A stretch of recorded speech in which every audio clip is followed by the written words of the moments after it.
this is let's say that one act which is important, question has been asked. When question has been asked, you should know how many points you can generate. Right? That's why I have written it comprehensively. So that there will not be shortage of content when you write answers. When you get a question of 10 marks, so it is not a problem.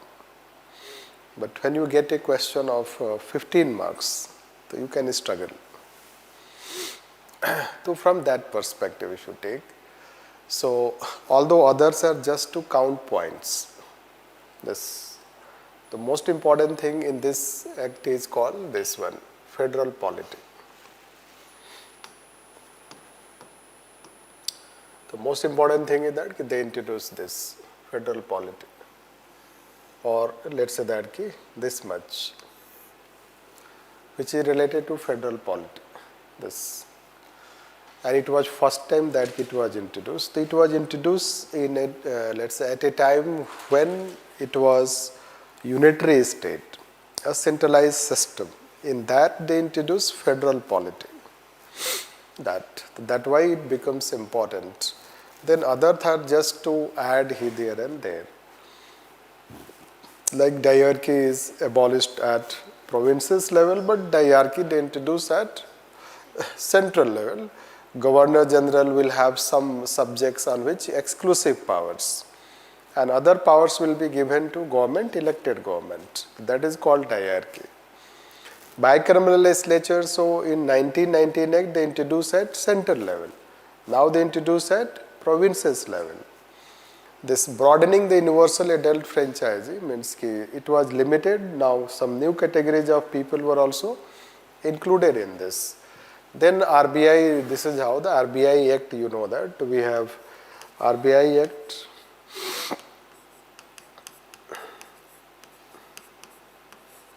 So already let's say this act was passed, means it was passed already, let's say, then it had a provision in this law. Then it is related to civil services. This how it gave, let's say, civil services, which was adopted, you know that after independence it was adopted. Similar type of provision we have, only you have Union Public Service Commission, so that way.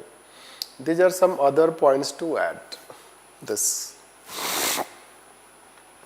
So since this act was brought, if you see the historical aspect is that already there was a demand for complete independence, and they had to satisfy the demands of Indians. To satisfy the demands of Indians, they wanted to introduce such a law which somehow was able to cater the interest of the leaders of the freedom struggle movement. This in terms of introducing democratic system at union and state levels, that kind of thing you can say. It was in light of that aspect, you can say. Then it was the last act, you should know, when the process started since 1773 to 35, it is the last act, and it is the culmination you can consider. We started at one place, it is like we started at this level, it goes like this.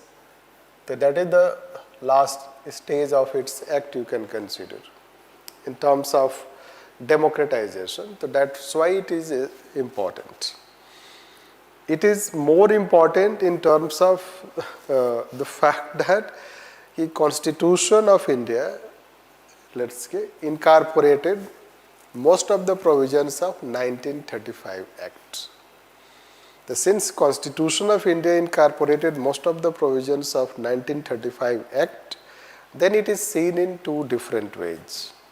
One, key structural part of the Constitution is largely decided by 35 Act, and it can be positive. The negative is that it is said that the Indian Constitution lacks originality.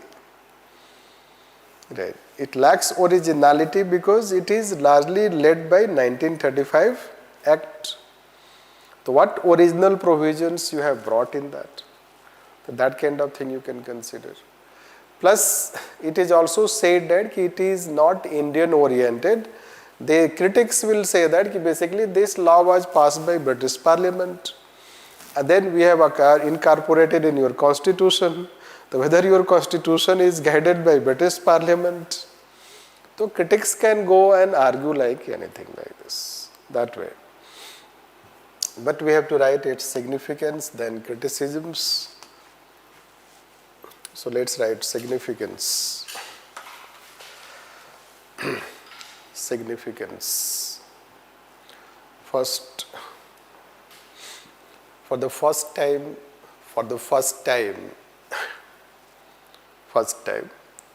federal polity was introduced. Federal polity was introduced. First time federal polity was introduced with three lists.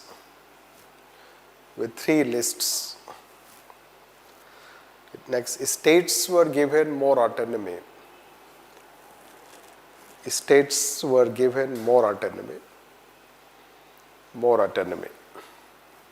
Next, it further strengthened the scheme of democratic governance.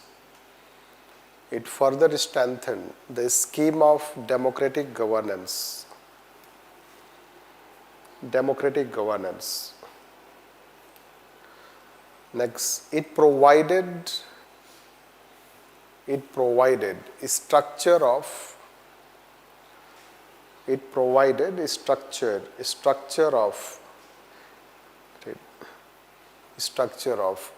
Indian administration,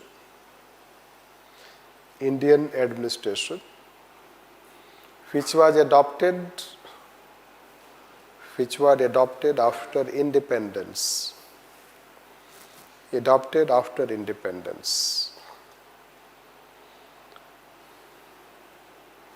Change paragraph. It is said that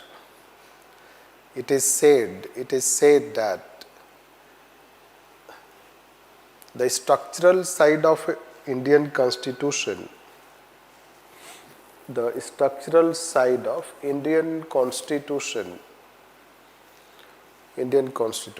is determined by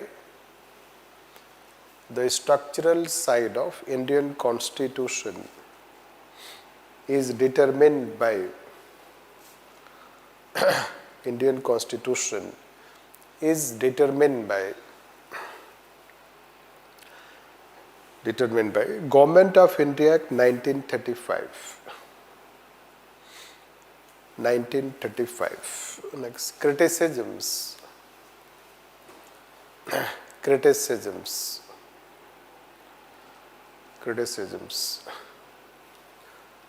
This. Most of the provisions of this act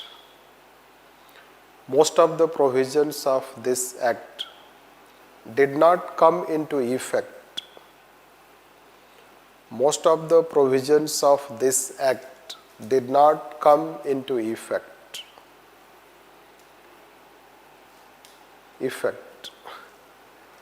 Next.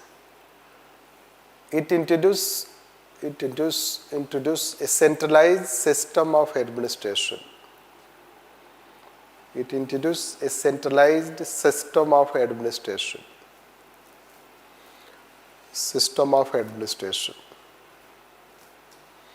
Next, it failed to satisfy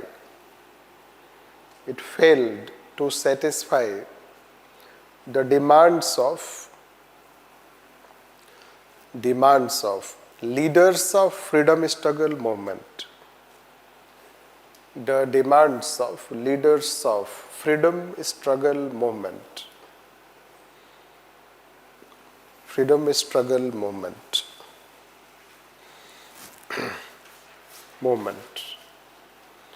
Next, change in paragraph. Conclusion, let's write.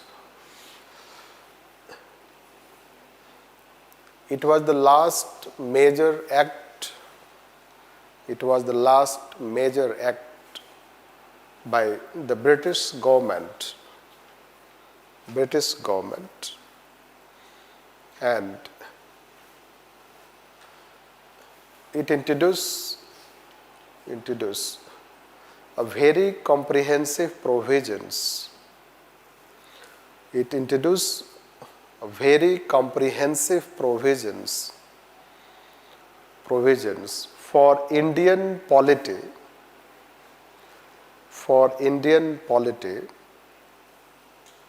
which remain, right, positive legacy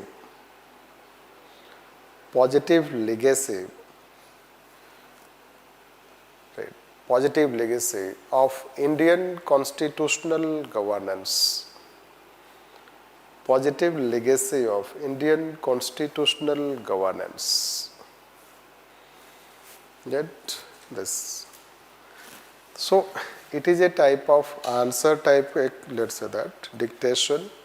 When you face question like this, basically you have to write provisions, you have to write significance, you have to write some criticisms, and you have to write conclusion. So that way you can learn. The conclusion is about positive thing. It may have negativities, but positive is that it provides the structural side of our polity. This, and they are very comprehensive provisions. Like say ki RBI still we have, and nobody says ki no RBI, you discontinue RBI. Right. UPSC is still based on the same pattern, and UPSC is one of the best institutions of our country. This bicameral legislatures states have, let's say ki some have unicameral, some have bicameral, but we do have bicameral legislature. That thing. Federal polity we have with centralizing tendency, and we justify the centralizing tendency. We justify the centralizing tendency like this. That way we can consider its significance, let's say that. So these are the historical underpinnings which have influenced, let's say that, our constitution. That we can consider like this. And then we'll take next is called it's thereafter how we framed our constitution. That is called making of Indian constitution.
Justify? Yes, yes. Just justifies centralizing tendency. It means, let's say, कि our federal polity has a centralizing tendency. It is called federal in spirit, but centralizing in tendency. ठीक है? तो once we'll deal federal polity, then we'll take up, right? This. तो centralizing tendency का ये है कि it is you need to have a quasi-federal polity in which union should be more powerful than states. So we have union of states. The union has been given sanctity over states. It is in that sense. To justify because the union has to be kept strong so that we can maintain unity and integrity. That is justified. This.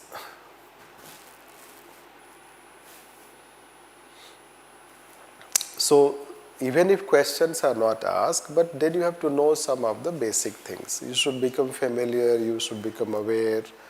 This is how it is also called building your understanding.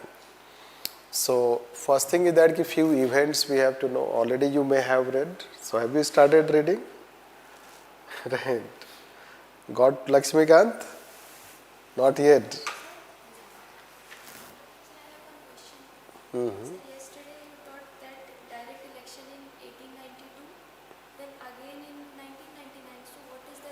No, direct election, no. In 1892, we told indirect election. Yes, no. We have told indirect election. You see that, what we told. We told indirect election.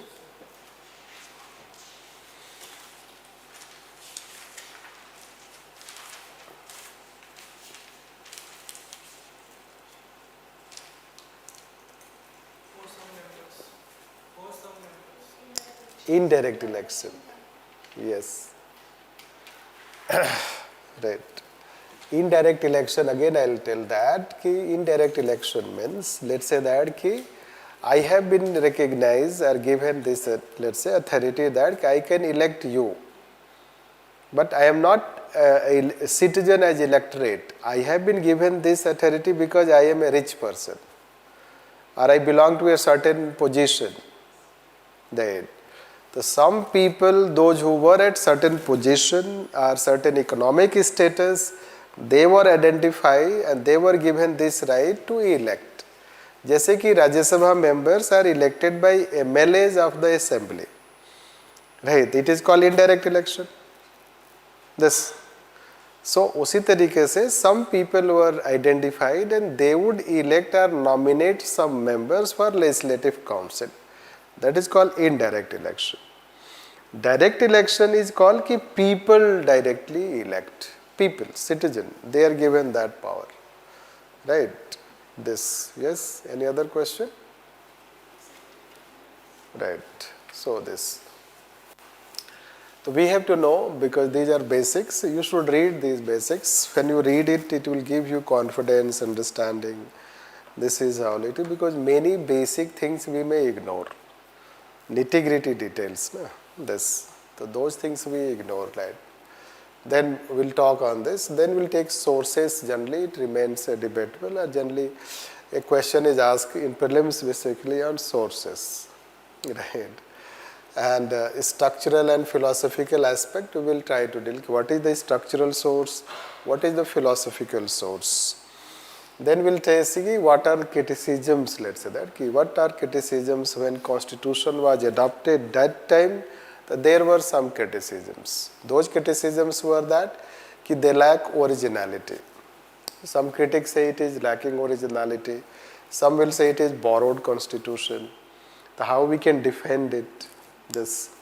Then some say it was too big to be effective. It's like it is the biggest constitution. That time it was second biggest constitution. Because Yugoslavia that time had biggest constitution. But then Yugoslavia disintegrated, so we became biggest. Our constitution is a biggest constitution. then not a sovereign, because that time when in Constituent Assembly was constituted, it was somehow, let's say that it was not still independent completely. तो इसको कैसे defend करेंगे? Then will give, then अभी नया debate चल रहा है, you may be aware, isn't it, कि we should have a new constitution, right? This already an article has been written that India should adopt a new constitution replacing old constitution, right? So although abhi this is our second class, so it is, we don't expect कि you are that way to understand, but then ki debates we cannot skip. We will make you aware कि what are the developments going on, so that ki you should be aware कि yes, these are the developments like this. So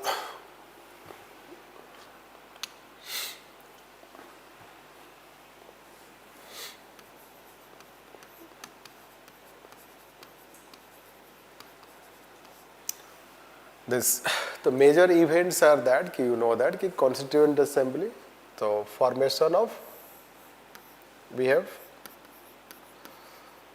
formation of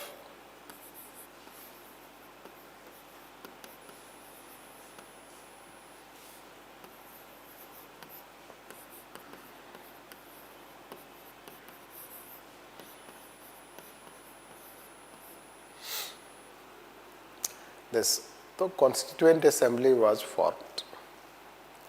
This you can say that Constituent Assembly को हम बोल सकते हैं CA.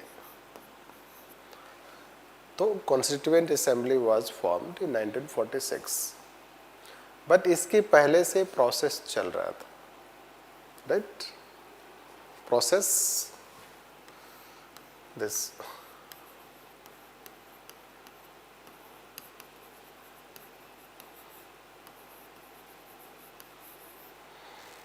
तो process started early.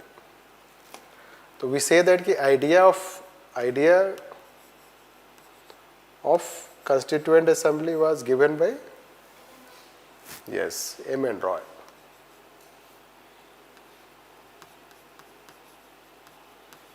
And this idea was given in 1934 itself.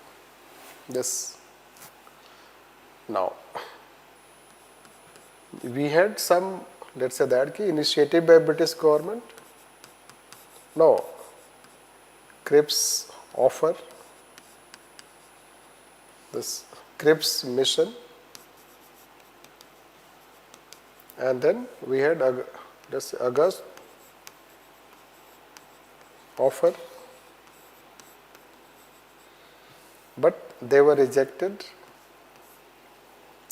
No, then we had this cabinet mission,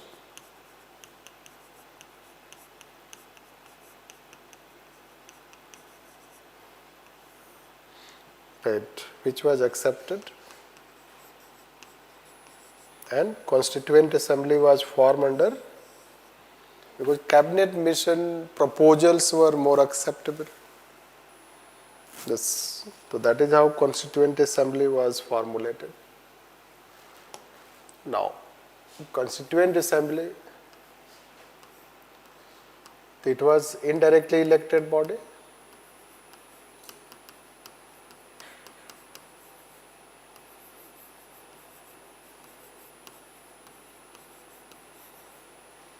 And then it was method क्या था? Proportional representation.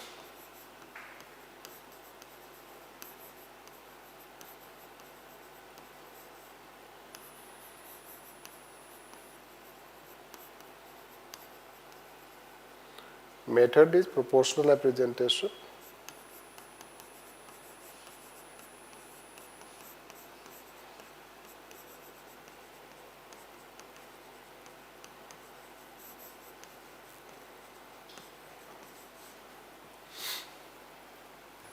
Yes.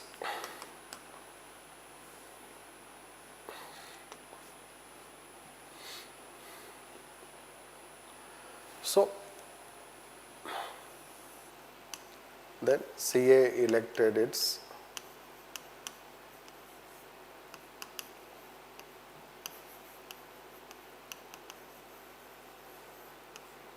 President was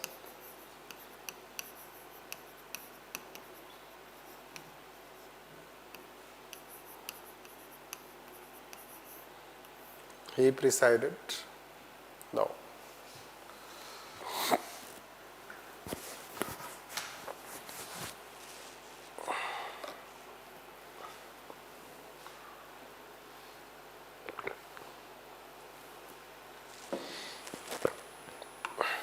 So, try to understand that any constitution is framed. So, when constitution is framed, so they will try to elect a body that will frame the constitution. Now, that body should be elected body so that it represents the different sections of society. So, then it will have will of the people, like we will say one day ki parliament. The parliament has will of people. This, because parliament has representatives of people they have elected. Similarly, constituent assembly, let us say, was elected, although it was elected indirectly, yes, through proportional representation, and let us say they also took care the things related to representation of different communities, so that ki constituent assembly members are well representative of different sections of society. Yes. And then let us say they elected also its head known as Dr. Rajinder Prasad. But there are some other nitty-gritty facts. One member represented how many million population, number of total seats, isn't it? The total number of seats, then reduction in number of seats once partition happened, those things. These are all nitty-gritty details to you read.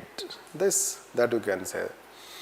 Then let us say you should also know that president, then it has other, let us say that you know that G.V. Maulankar was elected also. So when constituent assembly was working as constituent assembly, it was presided by Rajinder Prasad. But when it worked like let us say provisional parliament, it was presided by G.V. Maulankar, the first speaker. That way. So these are all process, etc. Then they will have their meetings, etc. You know that. So it was first meeting of Constituent Assembly was held on 9th December. Yes. The first meeting, this is how it is. The first meeting, 9th December. That's. And then blah blah it goes on 11th, then 11th December,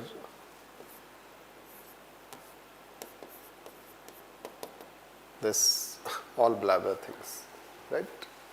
Debate, discussion, it happens, whatever the process details you can take, but these are some major events. Then there was also a drafting committee. They set up several type of committees. There were committees? No. This we had major committee.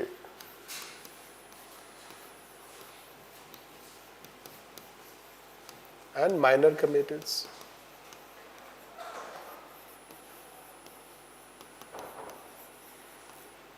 This you should know those major committees, minor committees, right? So different types of major committees were constituted, minor committees were constituted. They were headed by the different, let's say, members, right? And among these committees, we had one called drafting committee. And this drafting committee was headed by B.R. Ambedkar.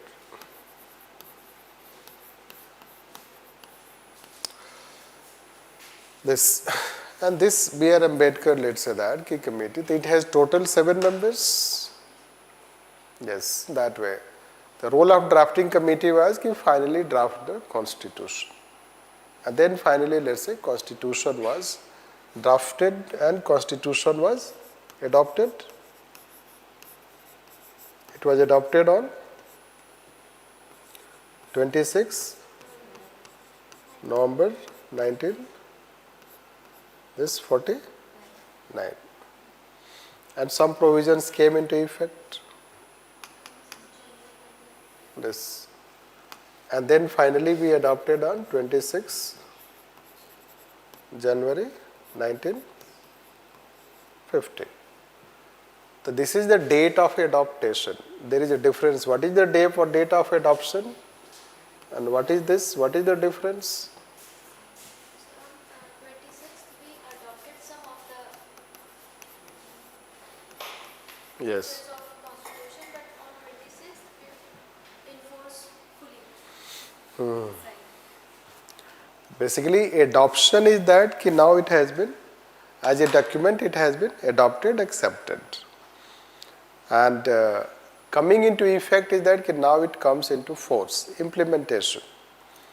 Although some of the provisions came into force here, but finally Constitution came into force since 26 January. Why 26 January was chosen? So on 1930 Purna Swaraj. Yes.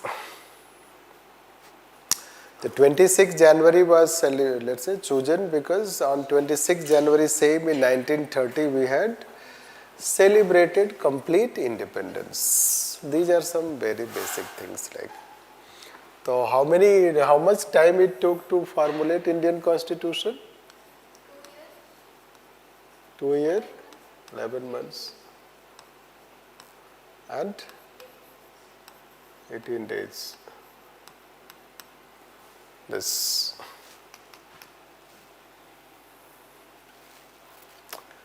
then this is how we can consider that this is what Constitution, making of Constitution.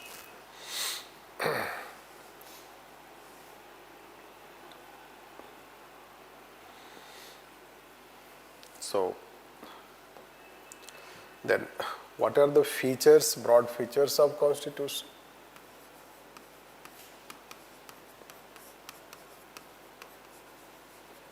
Major features of Constitution. Right.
So these are not exhaustive.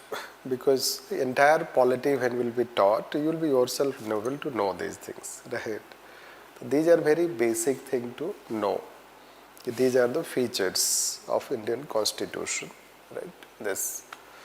And then we'll deal, let's say that, one by one, those questions, let's say, on, let's say, features, etc. side we can consider. So,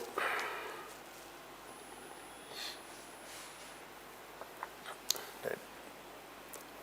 First, means there are some questions, let's say. One is, why it is so lengthy? This.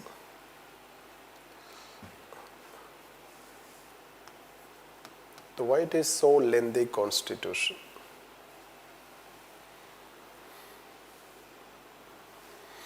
This.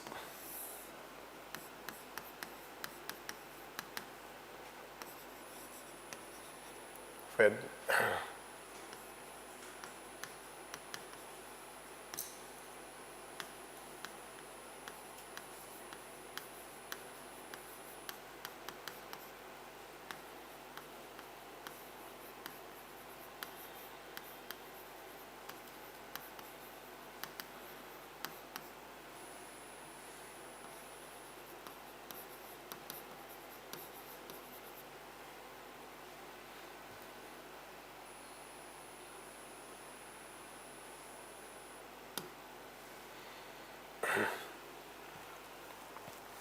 so one question is generally asked that why we have so lengthy constitution?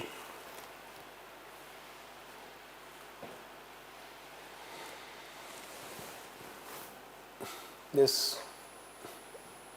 Any idea why we have such a huge constitution?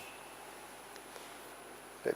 You should know that others constitution, US, Japan, etc., they have very small constitution. But our constitution is very big. This, so it was, let's say, so when it was constituted, second lengthiest constitution. Let's say that because of its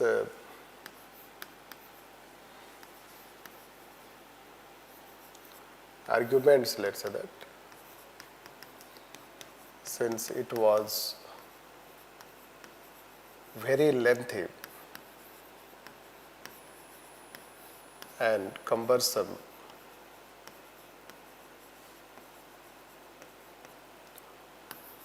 some constitutional experts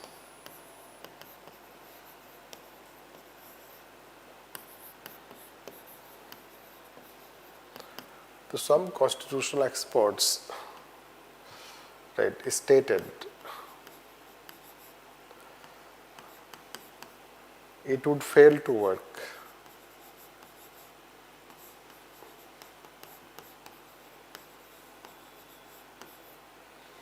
Although they have been proven wrong.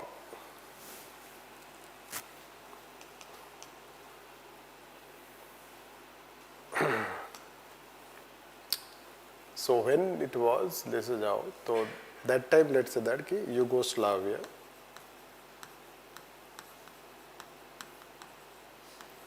was or had biggest constitution.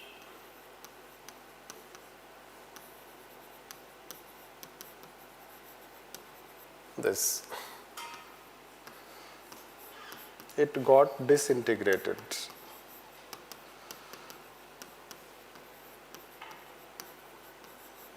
That India became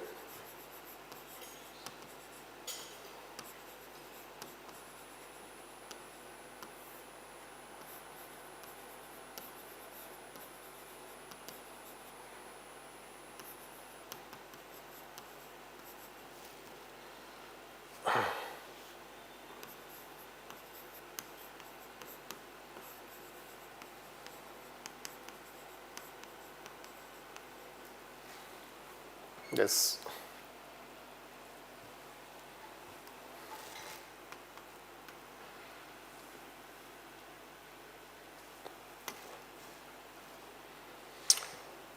it got disintegrated. Then India became country with biggest constitution.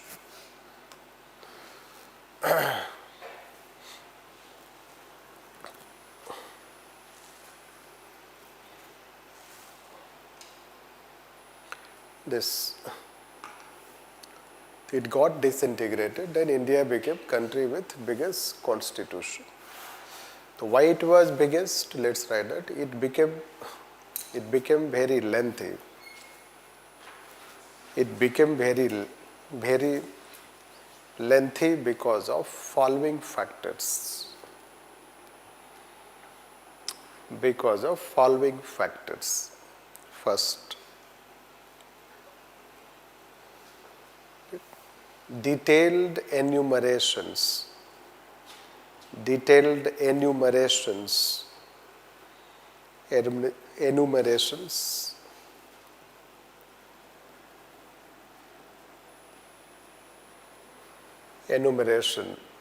enumerations about what government should do and what it should not do. What government should do and what government should not do. Next, administrative details. Administrative details in the Constitution. Administrative details in the Constitution largely taken from Government of India Act 1935. Largely taken from Government of India Act 1935. Next, this federal structure.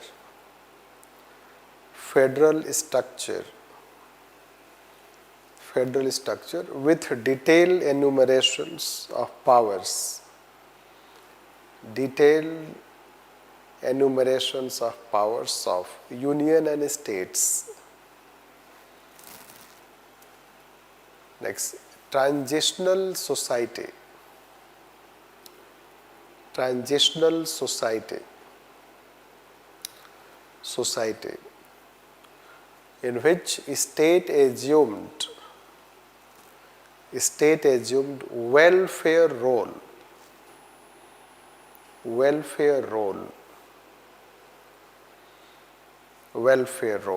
Next, global experience of working of Constitution. Global experience of working of Constitution. Working of Constitution. Right? So basically you should know that what we find that why our Constitution is so lengthy Constitution. The first thing is that, let's say, why in Constitution you should write details. Western countries have not written too much details of machineries of the government. But we have mentioned quite details, you know that. You have DPSP, you have powers of president, you have union-state relations, you have CAG, you have UPSC, you have election commission. All these details called machineries of the government, administration.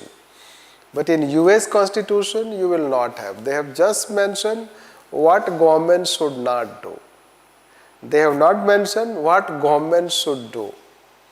But we have mentioned both. What government should do, what government should not do, and how it should do. That also we have mentioned. Right? So, because we do not want to leave anything to government, yesterday we told that you do not want to leave things to government of the day. Right? You want to write everything. They try to write those things because they had the experience of past working of other constitutions, so they wanted to ensure that we write so that powers are exercised as per what we write. Right. Still you cannot write each and everything. Plus, it is a transitional society. You are making a transitional society. And one more point you will write is, let's say last point is, right, India being a highly diverse society.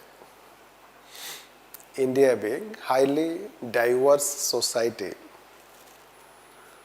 Diverse society for which some special provisions were mentioned. For which some special provisions were mentioned.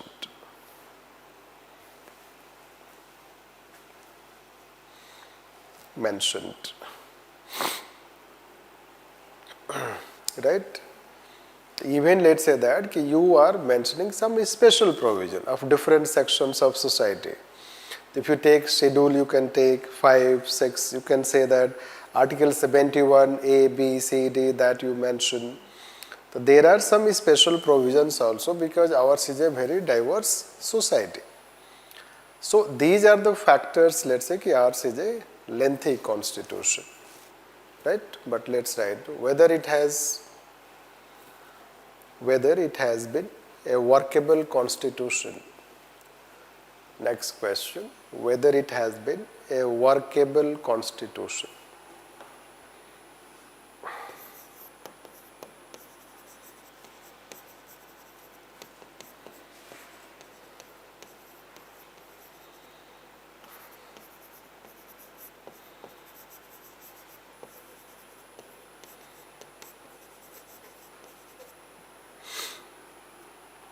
Right. By and large, it has worked. By and large, it has worked satisfactorily. By and large, it has worked satisfactorily. And those who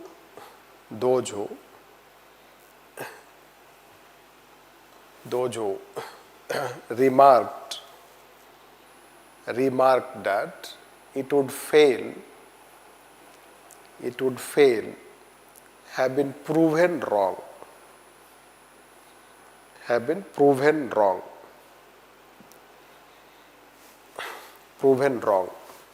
Right? That is how it is. The detail we don't have to write. Simple, you know that by and large we can say our constitution has worked. Right? So those who said that time it would not work, they have been proven wrong. Because even such a complex constitution can run. Right? You know that where other democracies have been failing, Nepal, Bangladesh, Sri Lanka, Pakistan, if you take in our neighbors, if you take Latin American countries, they have been struggling. So then a democracy which was born in 1950s, the other democracies were also born in 1950s, but some of them have not survived. We were born a young democracy. So from that perspective, you see, so we have survived.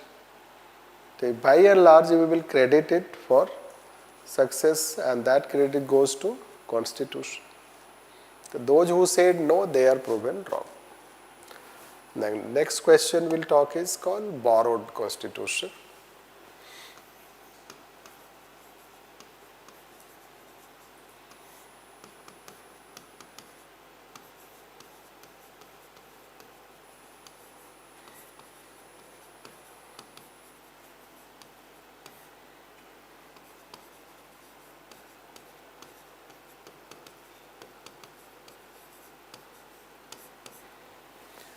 No.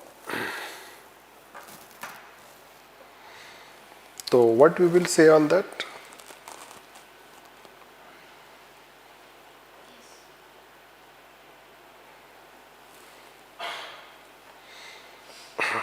Is it borrowed Constitution?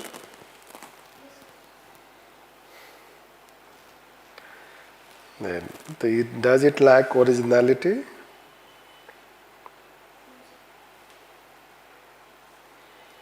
No. Can we say it lacks originality?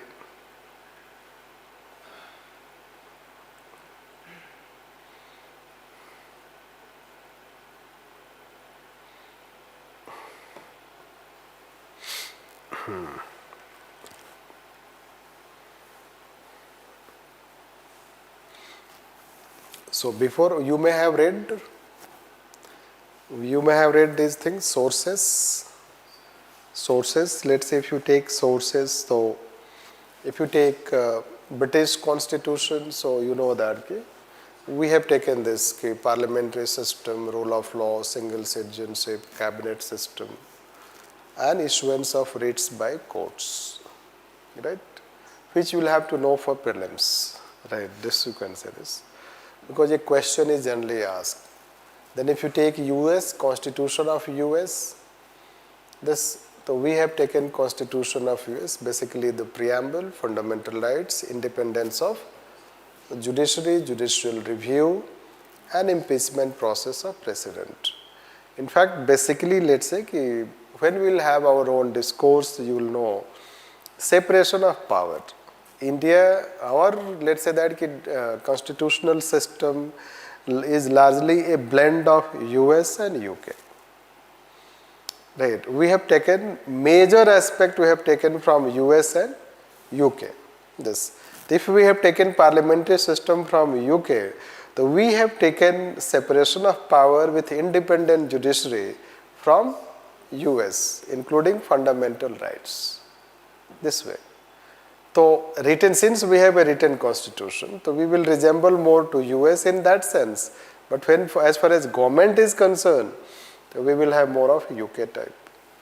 So that way you can say Irish constitution is DPSP. Generally they ask this 2 times they have asked that DPSP is taken from which, let's say, that country. So Irish is this is how state policy, nomination of members. This constitution of Australia will say largely, let's say, concurrent list. So the concurrent list that we have taken, they have the concurrent list, freedom of trade, commerce, etc. Basically cooperative federalism. यहाँ पे वो नहीं लिखा है, let's say this, but this let's say that कि some of the things. So we have taken a scheme of cooperative federalism from this. Which one they will tell it? This is called cooperative federalism.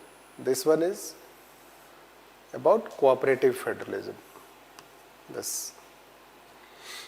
And then German constitution, it is basically known for provisions regarding, you know that this, an emergency. So largely this Germany is known as this, so we know for this emergency provision. So you have to remember some major thing. Then French will be known for largely idea of this. We have embedded in the preamble. That became basis for its revolution, French Revolution.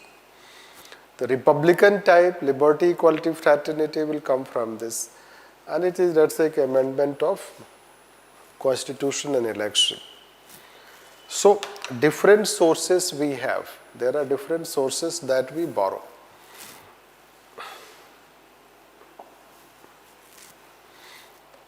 So, basically we can say that sources.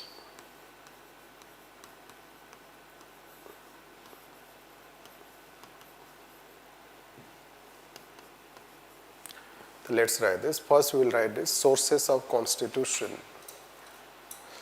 Sources of constitution. There are 4 major sources of constitution. There are 4 major sources of constitution. Constitution. This first, Indian historical experience. Indian historical experience that India learned from its own history. India learned from its own history. Second,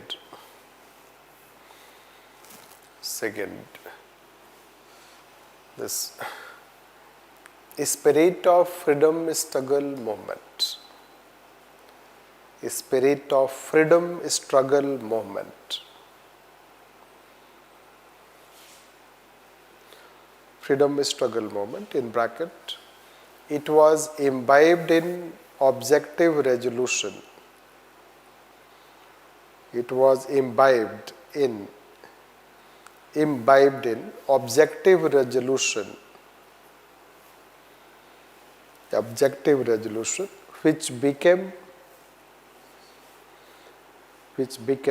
the preamble of the Constitution.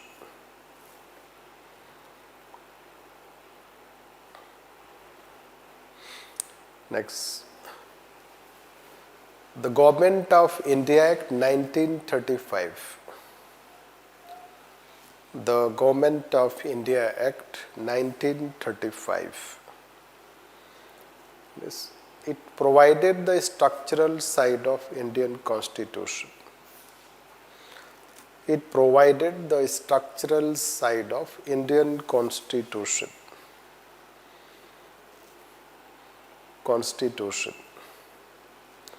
And the last,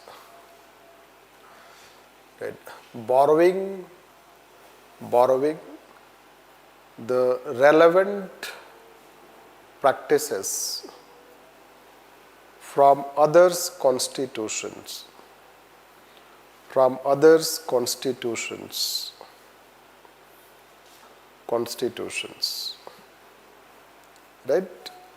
The first thing you should know that our constitution that we have, this constitution has four major sources. Generally we categorize. One is say that our own historical experience. Then second is that we say spirit of freedom struggle movement. Third, we say that this Government of India Act 19, and fourth is this.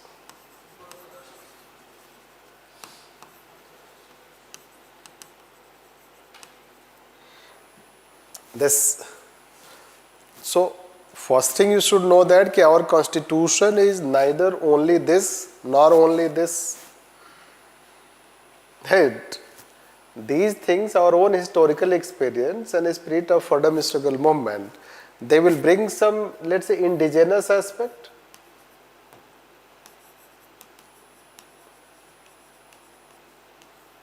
Don't you think? Indian culture, society, this, that, जिसको socially those, culturally those बोलते हैं.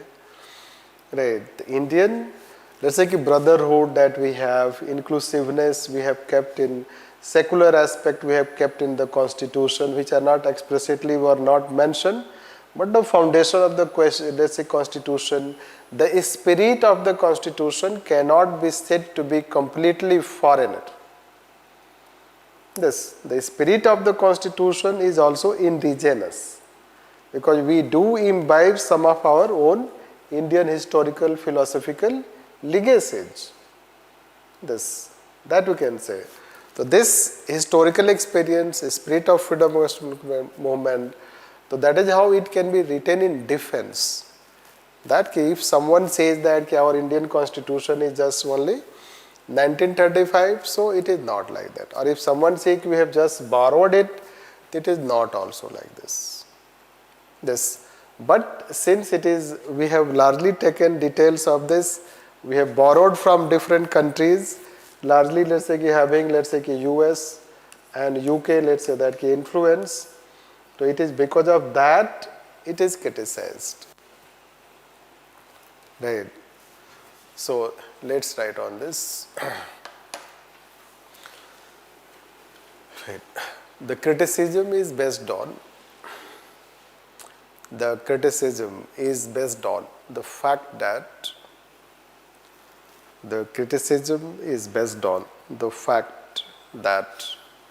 Indian Constitution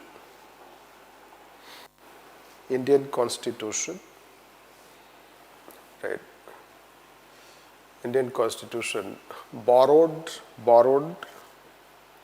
from different sources, broadly US and UK, and structural part was dominated by structural part was dominated by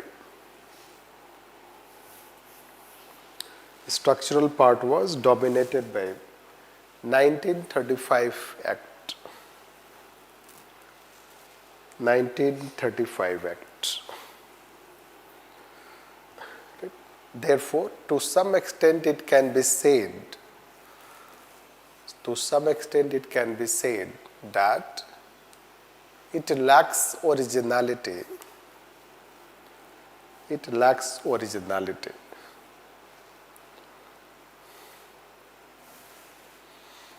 Originality. Let's say in defense of Constitution. A subheading. In defense of Constitution. In defense of Constitution. So how we can defend it?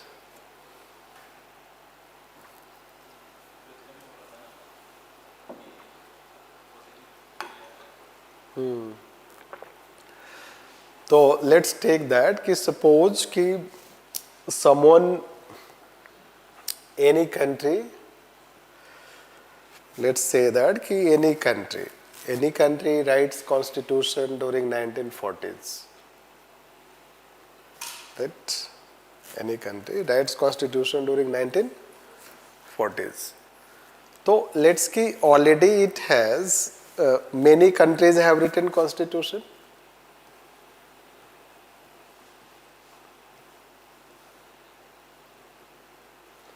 Many countries have already constitution.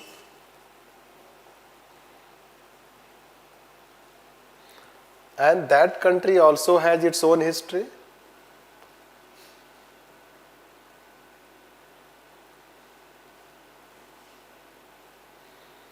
Its own history, even if it is colonial history. So, whether a country when it is writing constitution should not learn from others. If it does not learn from others, that also be not good. Right? You will not. If you do not learn from others, then there will be also criticism. Why you did not learn? And when you are learning from others, you are saying you are borrowed. Right? It means anyhow you are going to be criticized. Right? This is how you have to understand. Then let's say that exactly what provision you will have in constitution, content क्या होगा? What will be the content in the constitution? जो भी content होगा वो original कैसे हो सकते हैं? How it can be original?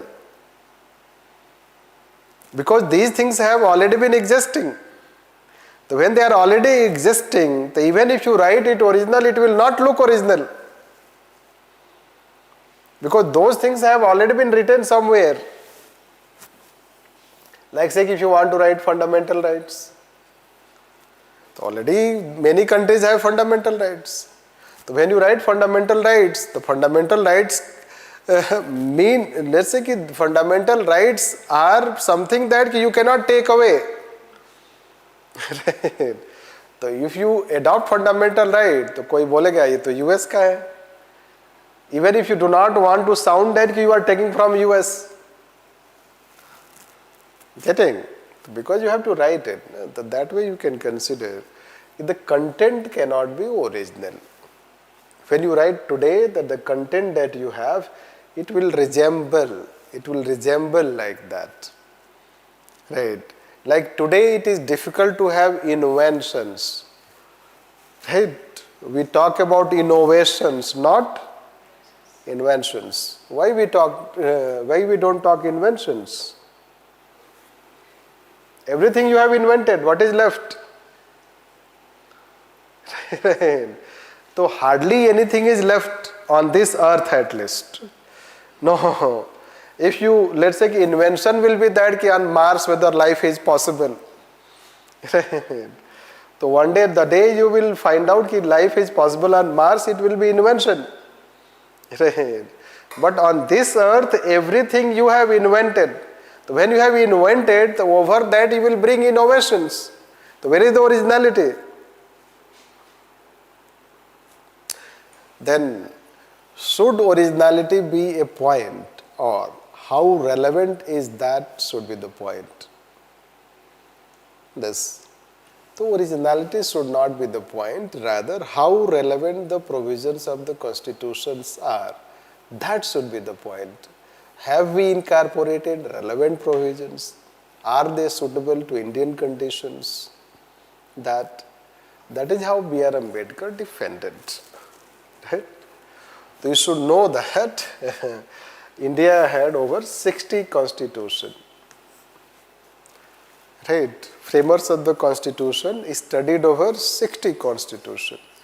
Agar it was supposed to be borrowed simply, so why they will study? Simply you take it, borrow it. So there was no blind borrowing. Right? They had to look into the suitability of those provisions in Indian constitution, and they were not blindly borrowed, rather we tried to make them suitable to Indian condition by changing them. So we have not exactly kept the way it was in their country. We have brought modifications. You should know that. Like say our preamble is not exactly the same as what the preamble elsewhere. We have brought modification. Our fundamental rights are not exactly the same as US Constitution. We have brought modifications. In US, it is absolute. In our country, it is not absolute. That way we have to say. We have separation of power, but we have avoided US watertight, and we have avoided UK centralizing tendency. That way we have to understand that is how B.R. Ambedkar defended that no one can have patent right on originality of constitution. This is from this constitution, this is from that constitution. When you write a constitution in 1940s, when US wrote constitution, it can claim to have originality.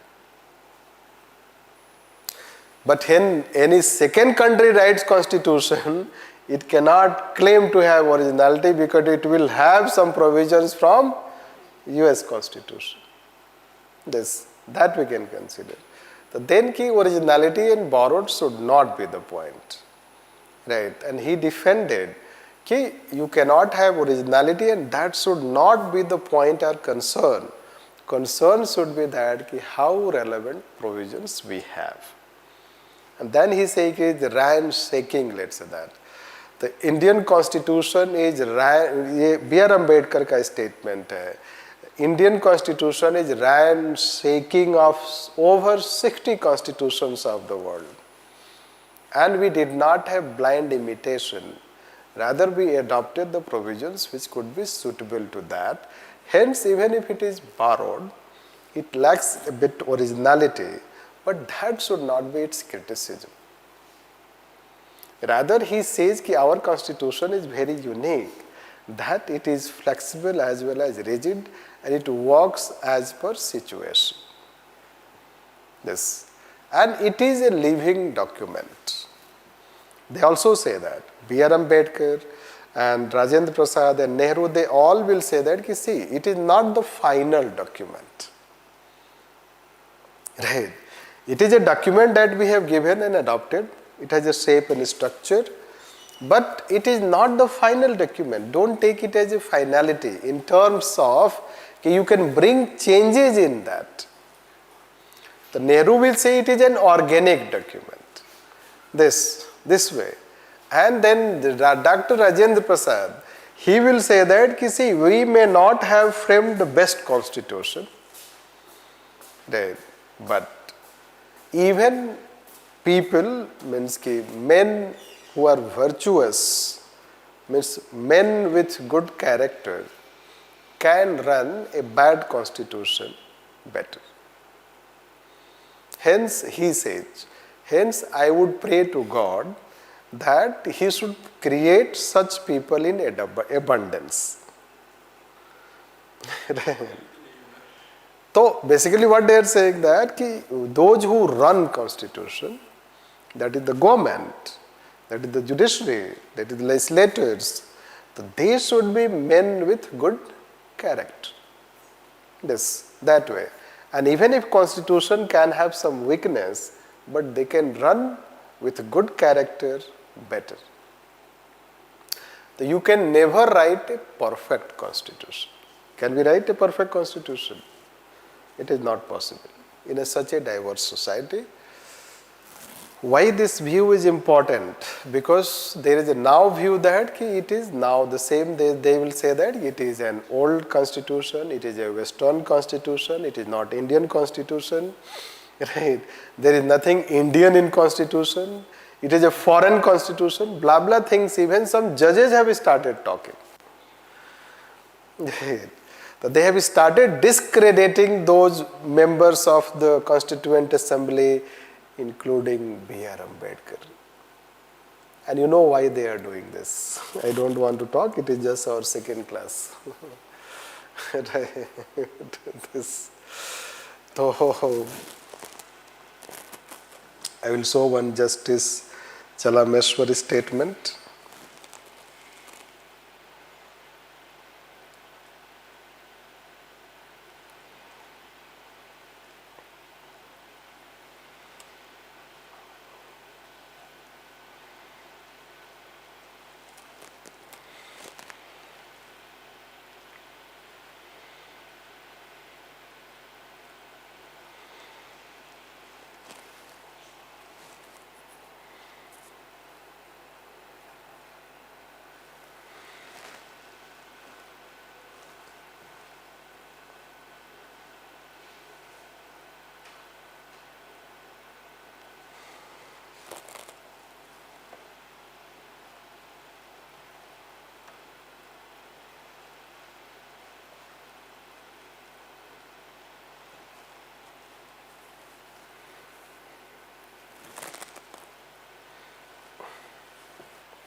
Actually, Hindu is not subscribed here.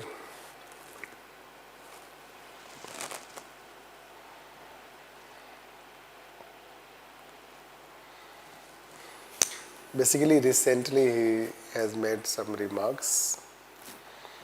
It is for the people to collectively determine if the nation is.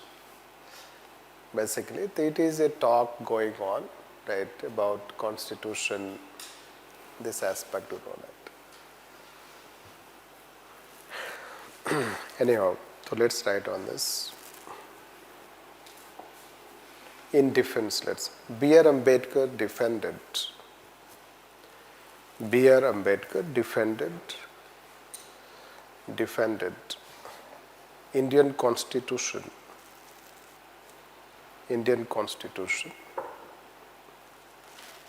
by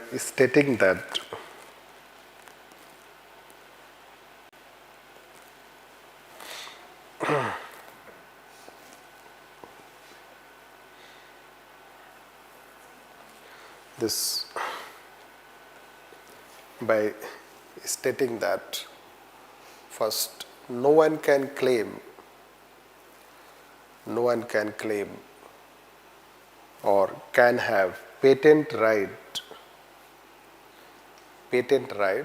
on originality of the Constitution or originality of the Constitution.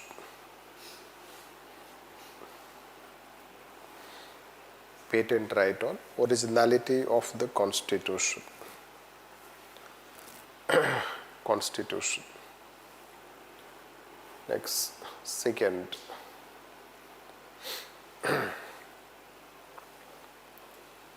Originality of the Constitution. Yes. Second, Indian Constitution was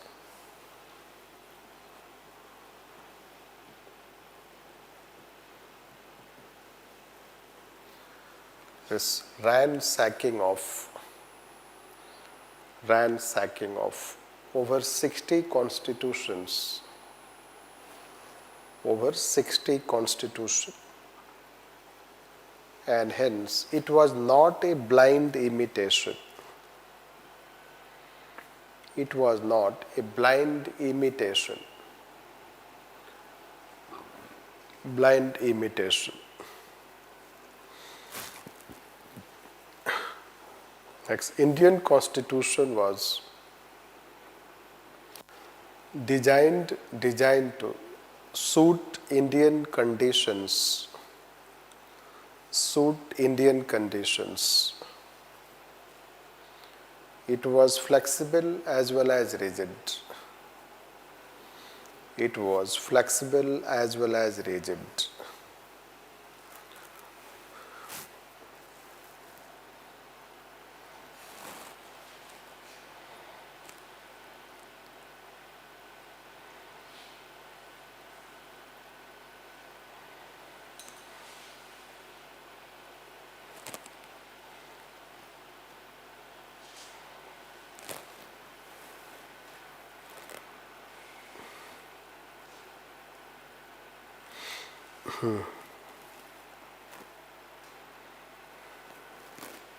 I'm trying to find some.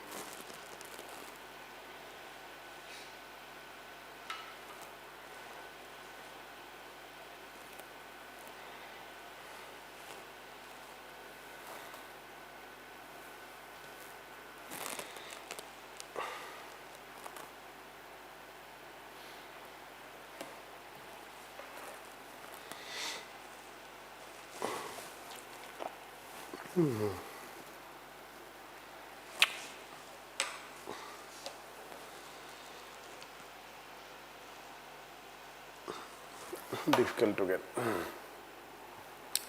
Next, let's see. Therefore, he defended the act of borrowing. He defended the act of borrowing. It was not bad. It was not bad. The bad was not learning from. The bad was not learning from others' experience. Others' experience.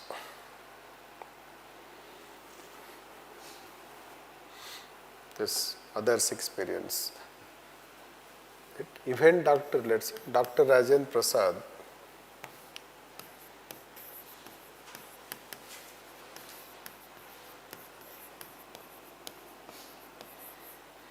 yes. Even Dr. Rajinder Prasad remarked, we may not have drafted the best constitution,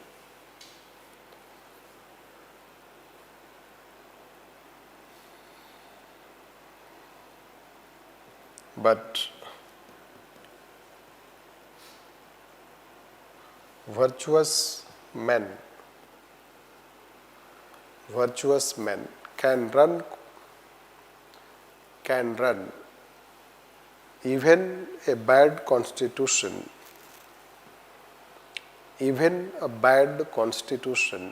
better. Bad constitution better. I would pray to God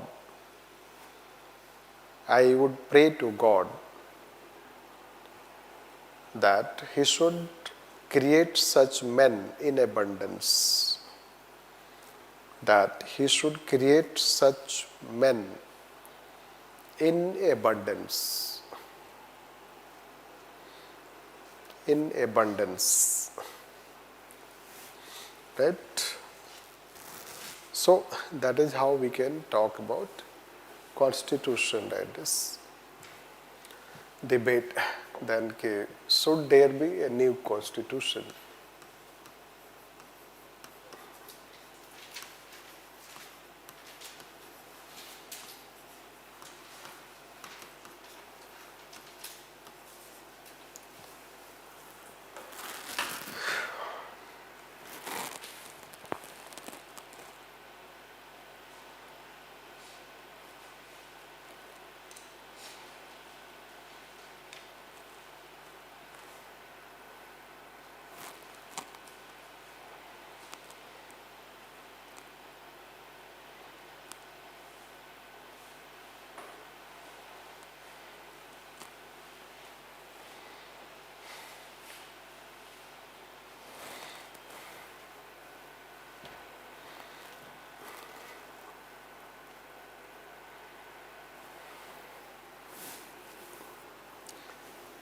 So,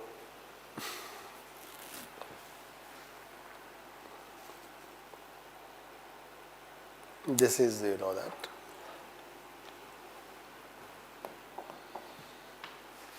So basically, let's say Vivek Debroy. That time he was chairman of Economic Advisory Council. This, he says he wrote an article. It is already written an article in the newspaper. Mint, etc. They published that article. He said that consider a new constitution for its future goals, suggesting minor amendments are insufficient. What he is saying that ki minor amendments if you do, they are not sufficient. This and fresh character is needed for India's sanitary. For this we need fresh, let's say, debate called, let's say, the current is colonial legacy. So that is how there is criticism that it has colonial legacy. Right, and blah blah things, let's say, including, you know, that often this is called, it is built on 1935 Act. This, he highlighted the articles, let's say, this colonial legacy.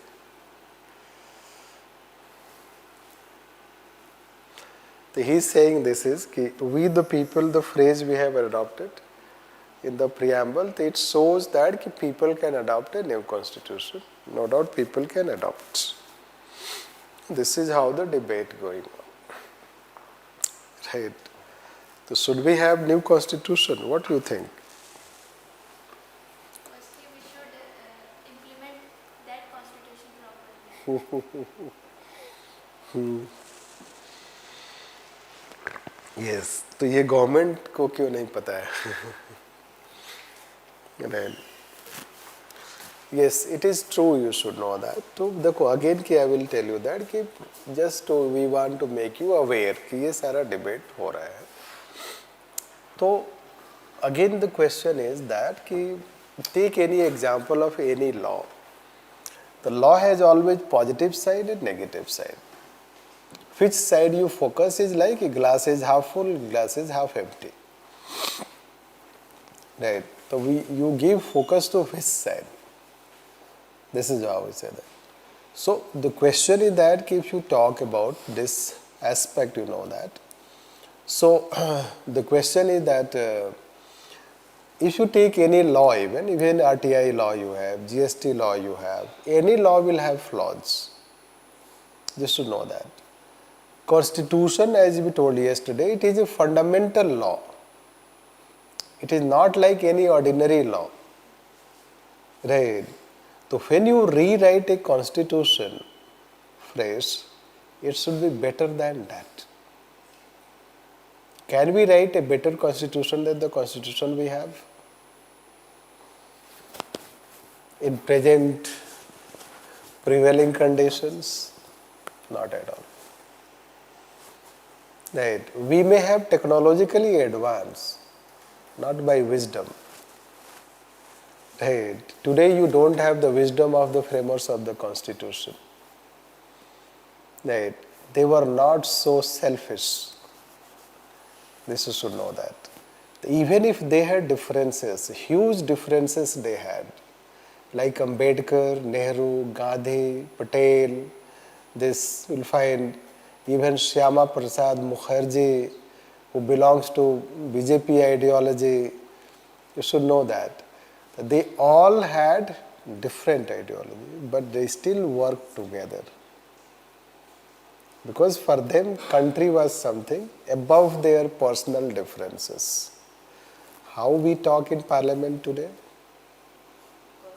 Right. So there are only personal debates. Right. And will you ask them to write constitution? Right. Of which 46% have criminal background. After all, who would be elected to write constitution? Right. Largely political leaders. They will dominate because they are the elected people. Yes. Anyhow, even if we elect advocates, academicians, etc. So today advocates, academicians are also, you know how Kumar Vishwas speaks, right? He is a Kavi. A Kavi is not supposed to speak that way, right? But poet is a poet, you know that. A poet maintains decency, right? So does not go into this. So today I will tell कि today philosophers, lawyers, advocates, they have become philosophers and lawyers without studying philosophy and law. Sorry to say that. तो जो भी आजकल YouTube के philosophers हैं वो, YouTube philosophers, they are popular due to YouTube. This is how we say that. They have become philosopher without reading philosophy. Anyhow, it is not possible, let's say that. And it is such a good constitution that it has balance, but that time also some people were not happy. And those people have somehow this, you can say that, tis in their heart, right? That how this constitution continues still, it should be replaced, right? So on this, once there was effort also, a commission was set up, National Commission to review the working of constitution, NCRWC, headed by M.N. Venkat Chalaya.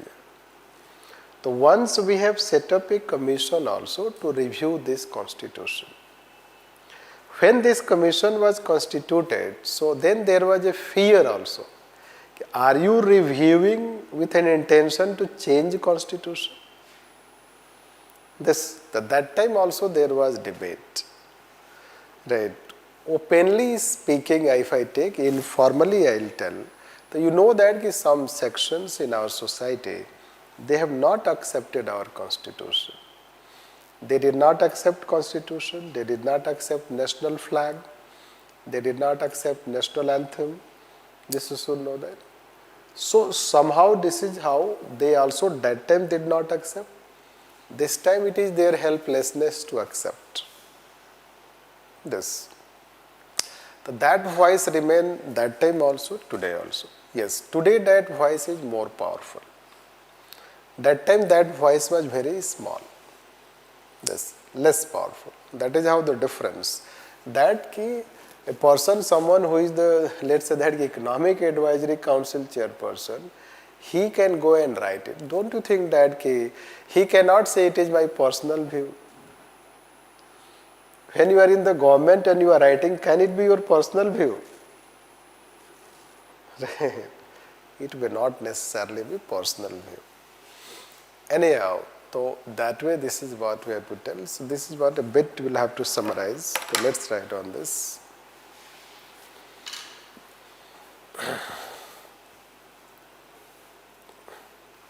A debate time to time has surfaced that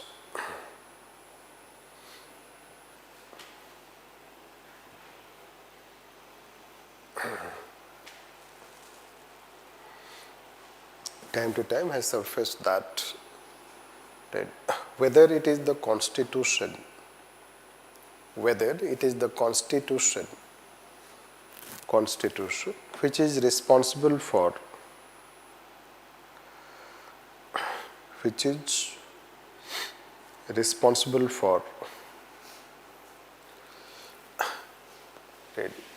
lack of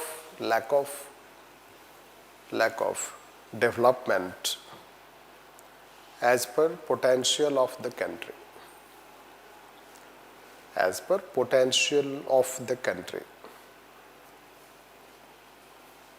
It is in this context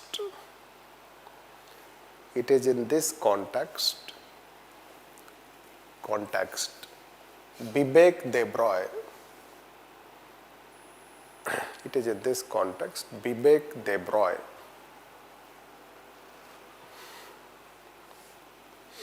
Vivek Debroy wrote an article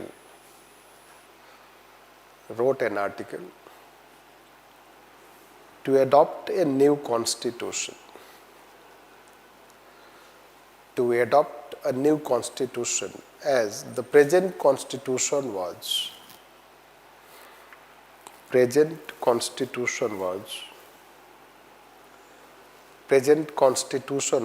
barrier in development. Barrier in development.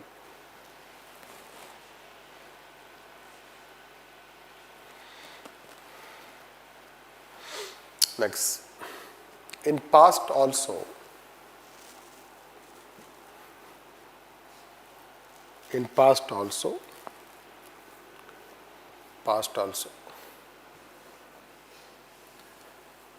the government constituted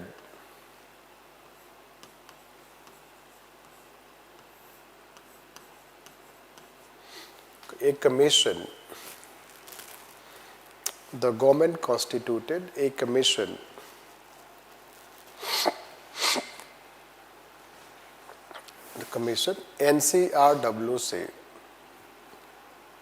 NCRWC, right?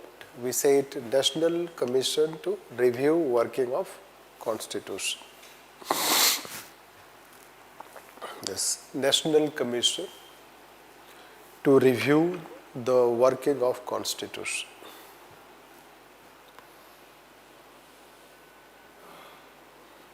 This working of Constitution.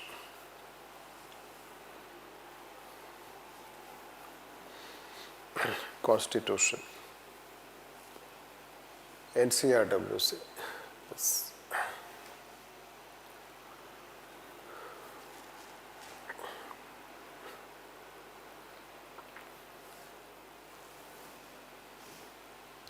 When this commission was constituted,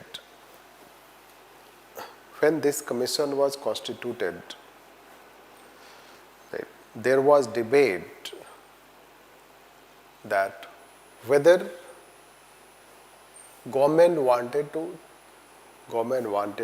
change constitution.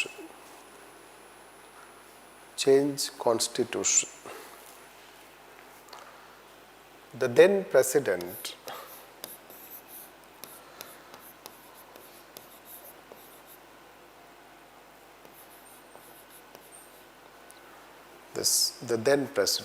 K.R. Narayanan,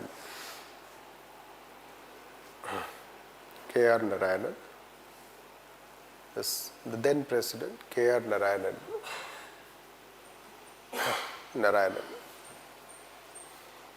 remarked, we have to see whether we have failed constitution. We have to see whether we have failed constitution or constitution has failed us. Constitution has failed us.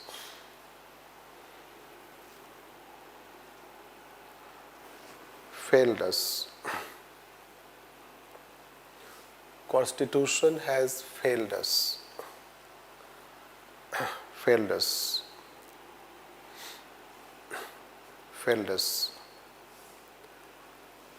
Therefore,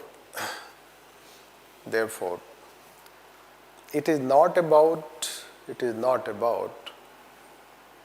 whether constitution has problem. Rather, whether its provisions have been implemented in letter and spirit. Whether its provisions have been implemented in letter and spirit. In letter implemented in letter and spirit. This. Right. So this is a debate, you should be aware what it is about. And constitution cannot be considered as an impediment. You should know that. Otherwise, then all other constitution, no constitution is perfect. But US constitution is oldest. And you know how many times they have amended? 27 times. How many times we have amended? Yes. The US constitution is oldest constitution. So why there is no demand in US to adopt new constitution? This is to know that. So that we have to understand, okay, whether it is relevant, it is not relevant. So these are some debates relating to, I guess we have answered all those questions which we started. Now, defense, should we have all these things? These are very basic level of thing. Let's talk finally from a topic called the preamble.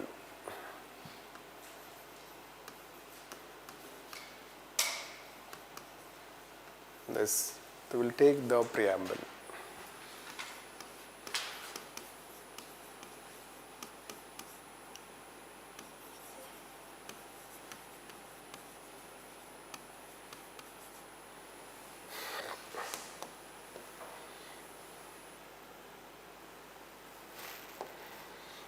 Yes.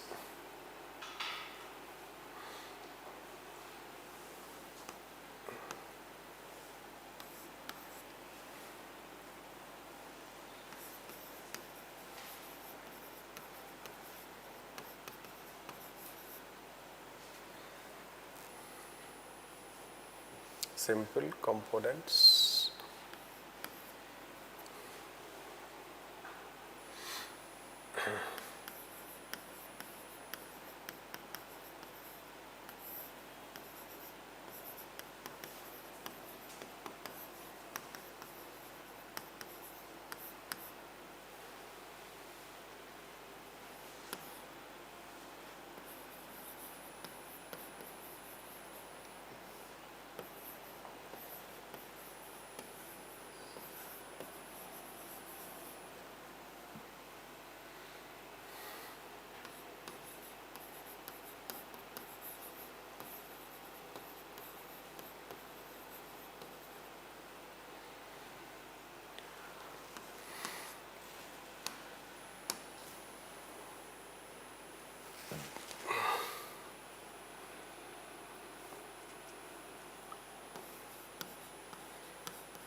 So, preamble you have read? No.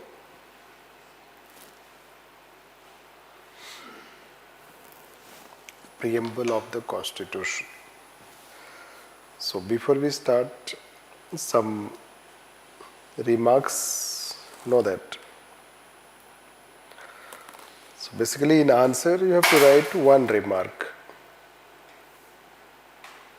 This, so you can write, although it is written in the book, but still let's say. Preamble is considered, so you can write this, this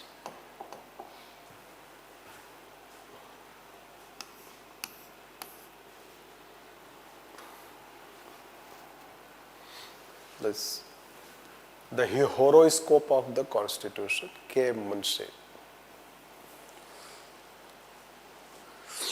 And soul of the Constitution, Thakur Das Bhargava.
right? Soul of the Constitution, identity card of the Constitution, this Palki wala. Basically, when you write your answer, suppose a question is asked on preamble, so you just start by this, right?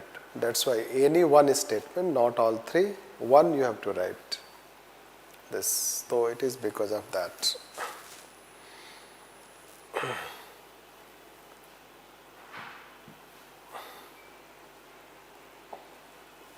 Now,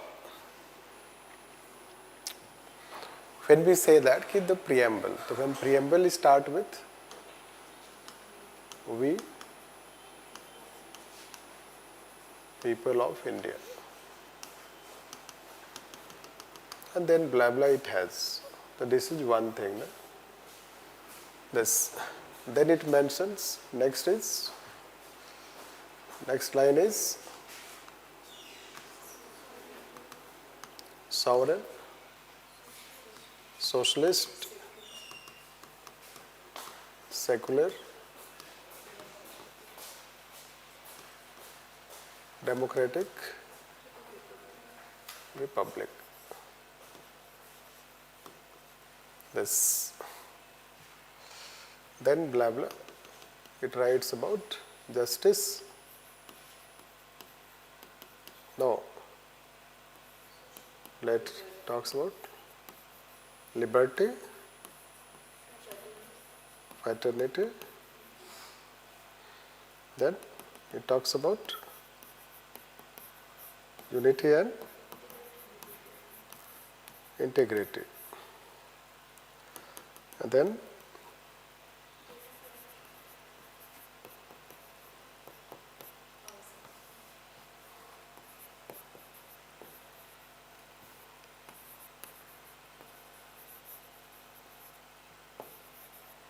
on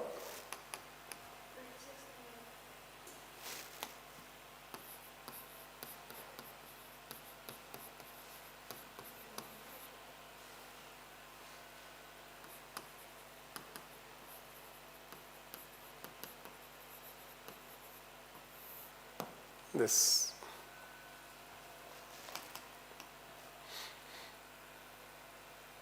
So basically the key terms that you have to know, the key terms ka meaning. You have to know that what are the meanings of the key terms, why we have adopted like this.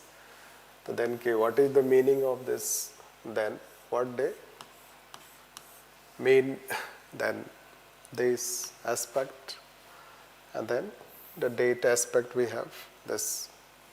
Plus we have this. You should know that we added by 42nd Amendment this. So we added socialist, this socialist, secular, integrity. So basically when a question is asked that what is the significance of preamble, right? That way a question can be asked, what is the significance of preamble? This, or there can be question,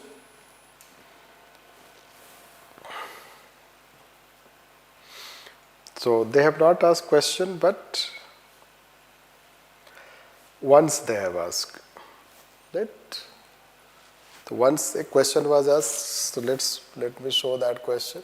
It is not, it means it is not that important topic. So what it says, this, it says that discuss each adjectives attached to the word republic. This, and are they defendable in the present circumstances? Right? What it says? This republic, and then are they in present circumstances?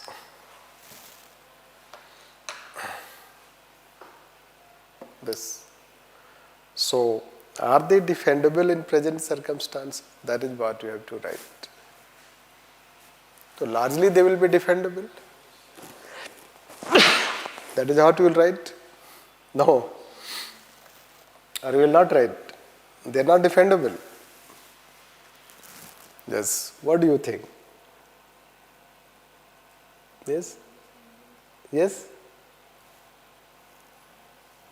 Any idea? No idea.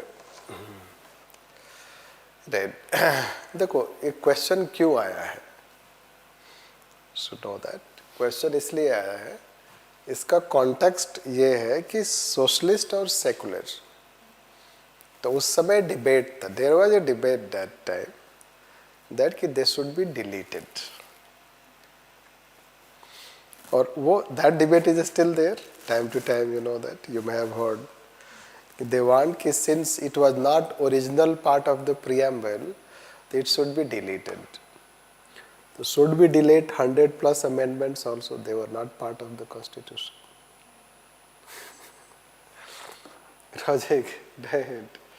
Logics, this is how given. So if something was not part of original constitution, do you want to, let's say, delete today also? Means do you want to delete all other amendments also? Anyhow, that is the context that will take.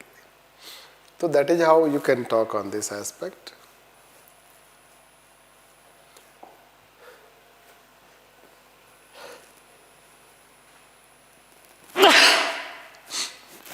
Sorry. So, we the people of India, you should know that when there was debate, so that time there were suggestions that we should start our preamble with Mahatma Gandhi name. It was rejected. Then there was another, we should start our constitution in the name of God. That was also rejected. Finally we settled to adopt our constitution in the name of people. Right? So basically, we the people indicates, you know that, कि people are sovereign, people are master, and the will lies with people. That is how. It is also taken from French Revolution, especially let's say that कि Rousseau idea. Rousseau has written general will. General will is called that कि will lies with people, sovereignty lies with people.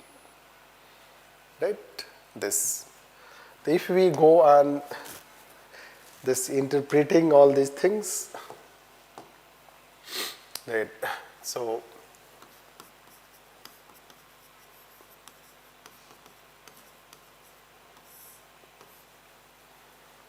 this. That is how we can say that. Okay?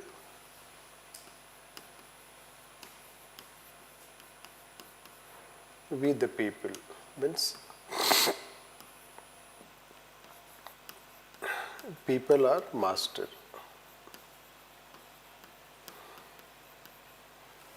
This.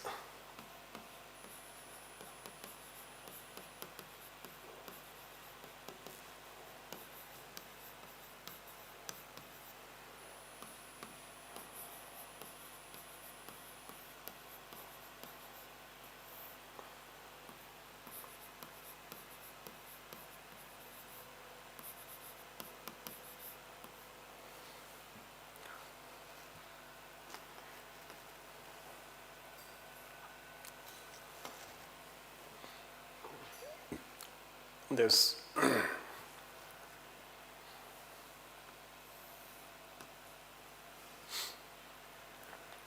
Then next is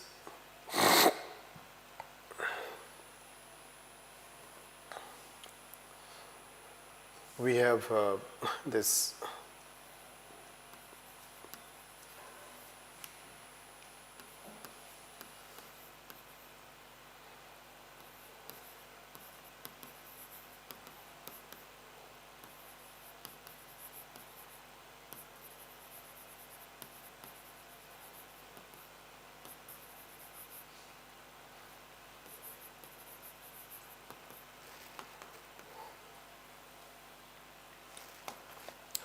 The sovereign is also, you know that, it means that independent state? No.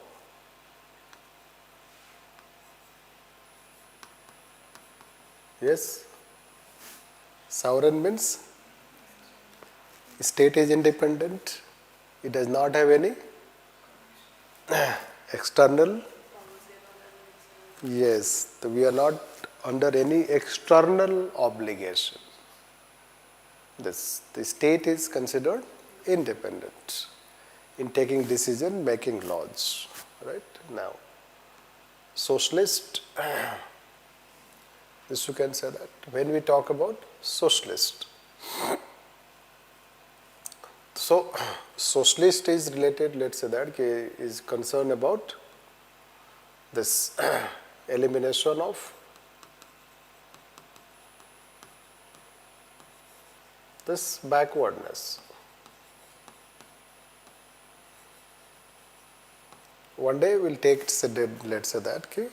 We'll talk it in detail, 2 points, socialist and secular.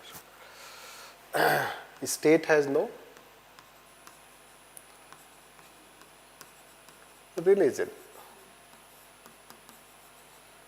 And democratic means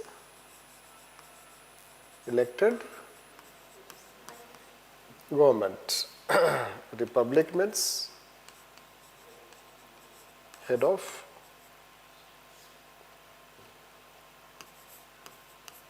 state is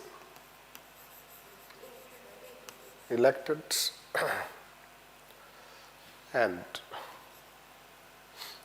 power should go to people.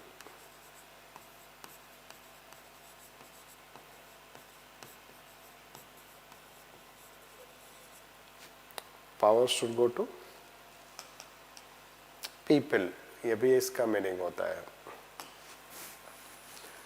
Republic does not mean कि only head of the state should be elected. Republic also means power should ultimately go to people.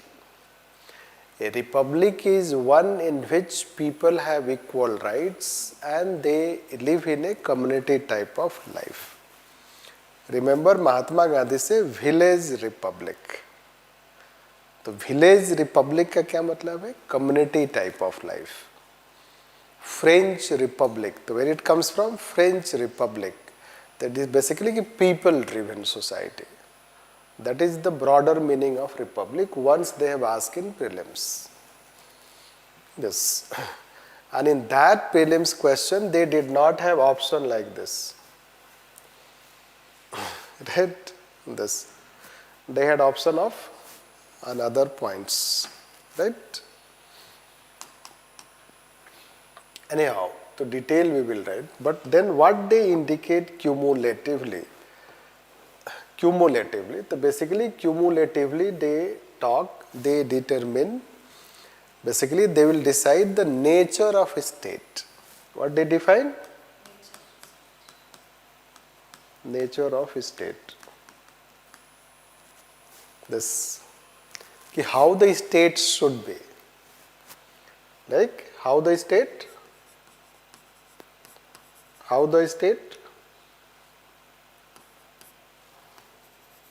should be. This. So how the state should be, right?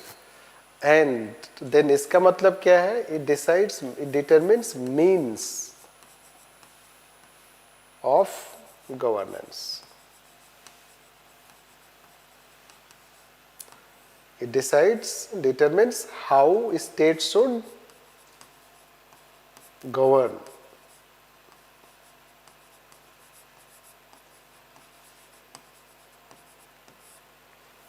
Right? It decides how state should govern. This you should know that. So, sovereign, socialist, secular, democratic republic. The state should govern in India by being sovereign, socialist, democratic, secular, republic. Right?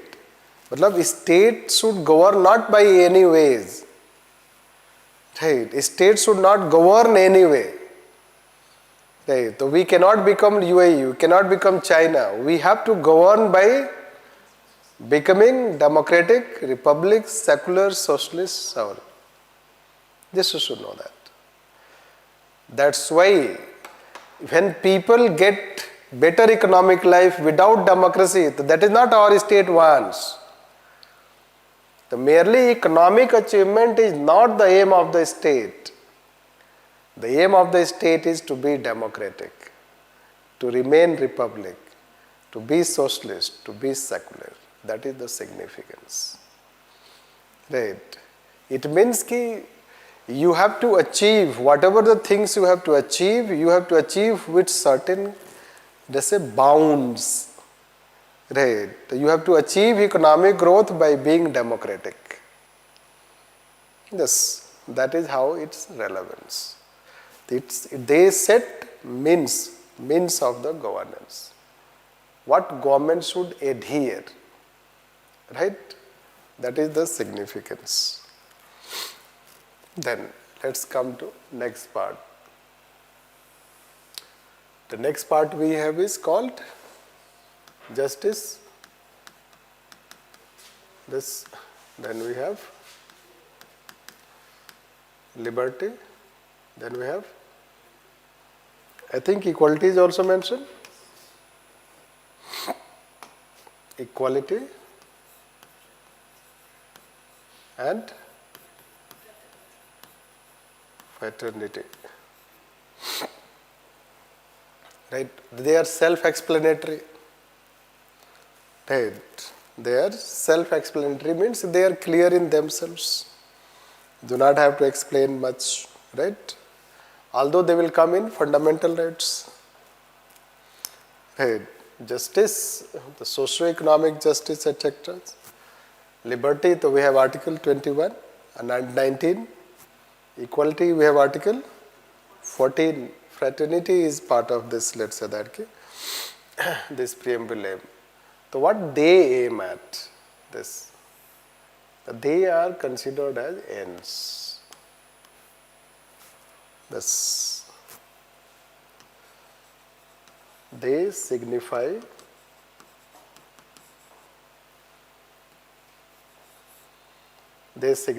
for what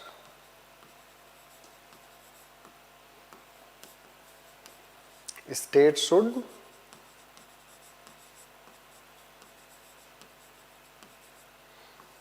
govern.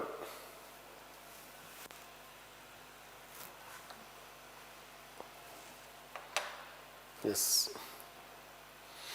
They signify for what a state should govern. A state should govern to ensure justice, liberty, equality and fraternity. This you should know that. And how a state should govern? Sovereign, socialist, secular, democratic, republic. So what is relation we establish? We establish them as means, we establish them as ends. It means the preamble provides means and ends of governance. How a state should be governed and for what it should govern. That is its significance. And hence they will become ideals of the state. They are the ideals means standards. Right. The preamble is about ideals of the state and it determines means of governance and ends of governance. That is in essence, in summary, we can talk about the preamble. Let's write this. The preamble deals with the ideals of the state.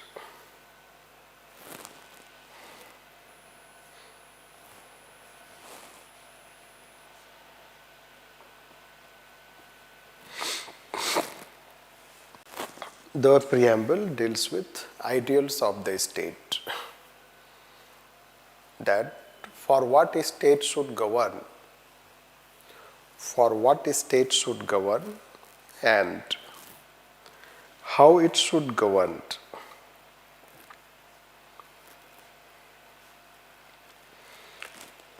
how it should govern.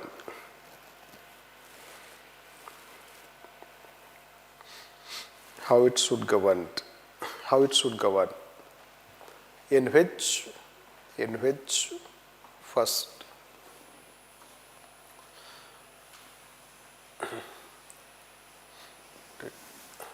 sovereign, socialist, secular, sovereign, socialist, secular, democratic republic work as means of governance.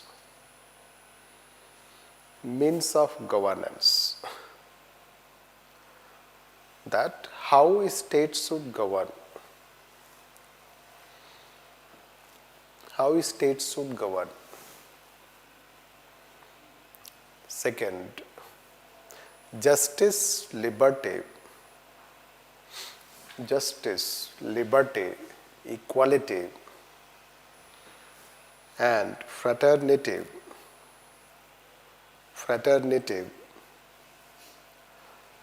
work as ends of governance.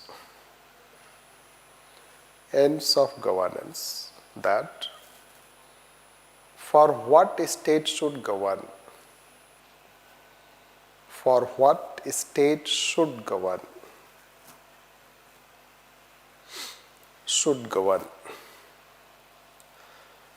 It means, the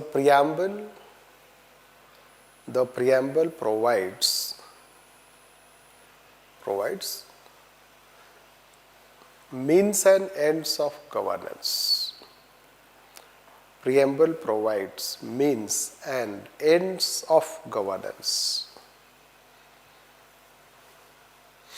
Means and ends of governance. Right? So that is how we can say this. Let's now next point we'll talk amendability of the preamble.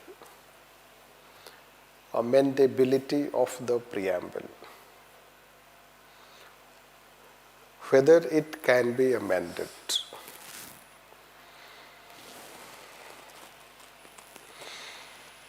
Whether it can be amended.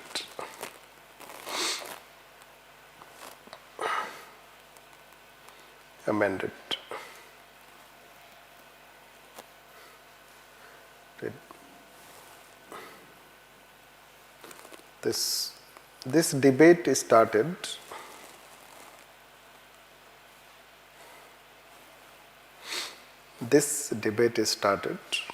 in 1960. 1960.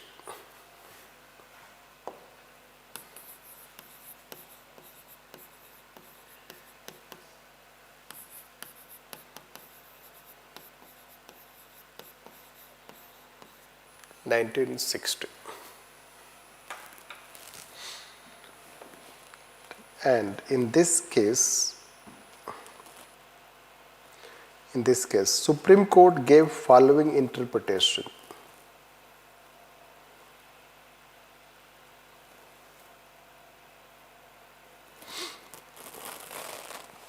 That first, the preamble was not a source of power.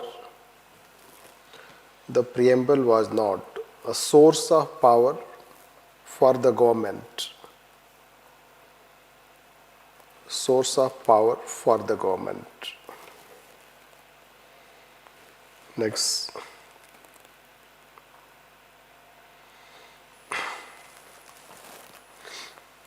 It could not be amended.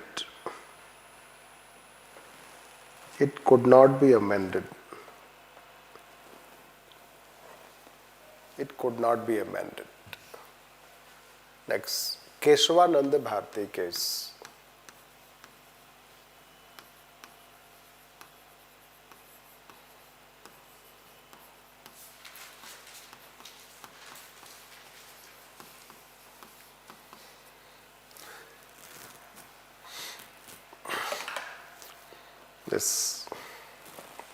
In this case, Supreme Court stated that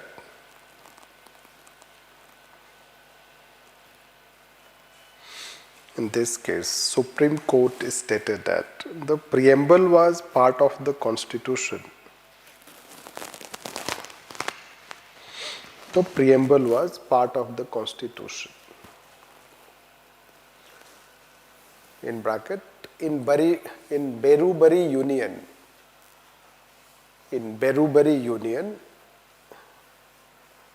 it said that preamble was not part of Constitution. Preamble was not part of Constitution.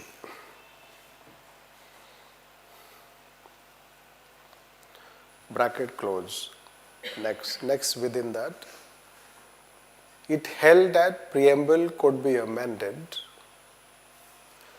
Preamble could be amended,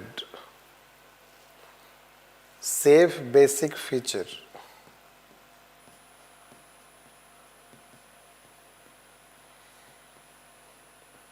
Save basic feature. Next, preamble was essential part of Constitution. Preamble was essential part of Constitution.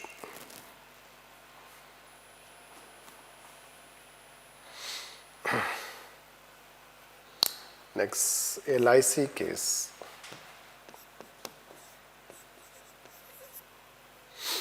This LIC, let's say another case, LIC case, 1995.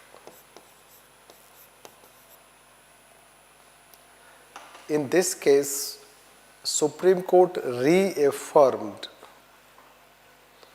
Supreme Court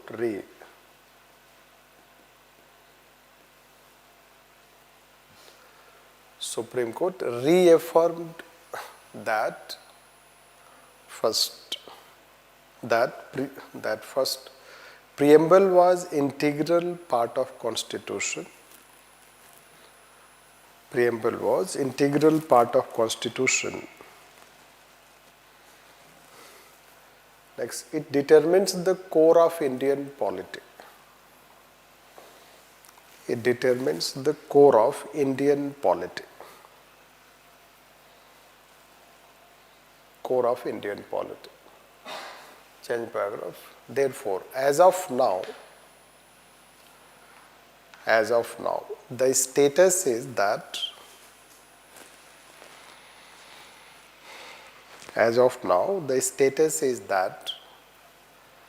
preamble is essential part of Constitution. Preamble is essential part of Constitution, and it can be amended. It can be amended, save its basic feature. Save its basic feature. Right? So basically ये एक debate एक time पे हुआ था. Berubari Union was related to one territory which was ceded to Bangladesh. You know that. So then there was that time debate because the territory was being ceded. So it is, let's say that somehow it brings change, you can consider like this. So whether that time it came that whether preamble is part of the Constitution, can it be changed, it cannot be changed. At that time Supreme Court has a different stand. It was not part of the Constitution, you cannot amend it. But when Keshwananda Bharati case comes, you know that, in Keshwananda Bharati case it says that you can amend anything in the Constitution. You can amend any parts of the Constitution, including fundamental rights. Right? But you cannot amend anything that is basic feature. The idea of basic feature doctrine was brought. Right? Are you aware? Basic feature doctrine? Not aware. So we'll deal when we'll take fundamental rights. Right? Means tomorrow our debate will start, we will bring that. This. So when we talk about basic feature means core feature, the basic intent of the framers of the Constitution which have not been defined. The basic feature is basic structure, basic feature, these are all same term. Right. It means the core aspect of the constitution you cannot amend. What is the core aspect has not been defined clearly. This. The Keshwananda Bharati case, Supreme Court told that the core aspect you cannot amend, otherwise you can amend anything. That is how we are writing this. And it told that preamble is also essential part of the constitution. Why it is essential part? Because you know that it is, how can you say it is not part of the idea that it is not part of the constitution? Right. The only thing it was told that it was brought towards end, preamble was adopted in the end. So when it was adopted in the end, some people argue that it is not part of the constitution. But then court has told that, see, preamble cannot be adopted in beginning. You cannot write introduction in beginning unless the entire content of the constitution was known. Right. The logic behind adopting the preamble towards end is this. Once constitution is written, so we will know the, let's say, features of the constitution, and accordingly we will adopt preamble. That was the idea. So this is what the final view you can say, and that was again reinforced in LIC case. Right. So that we can consider. Let's legal significance of the preamble. Legal significance of the preamble.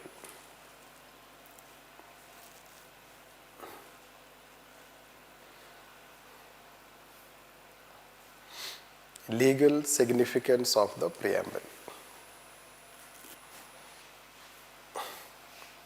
Yes.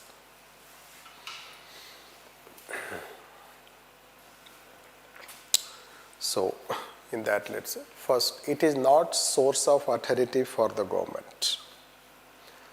It is not source of authority for the government.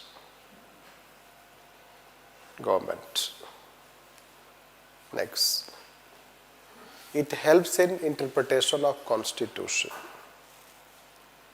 It helps in interpretation of constitution.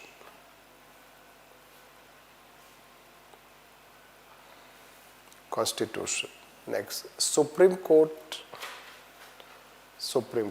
when there is any ambiguity,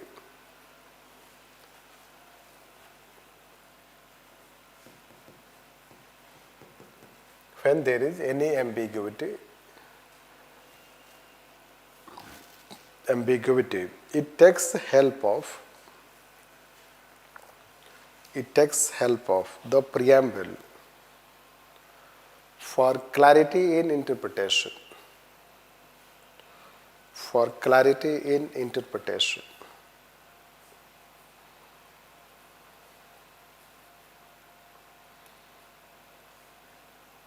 Right? देखो polity में क्या होता है कि everything is very systematic.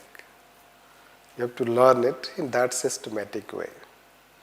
Right. So we are talking amendability, we are talking legal significance. It is technical. It is a technical point. The technical point is that government does not derive any authority from the preamble. It is an ideal, you can get influence, but you don't have authority from preamble. You cannot say that because of preamble you are exercising this power.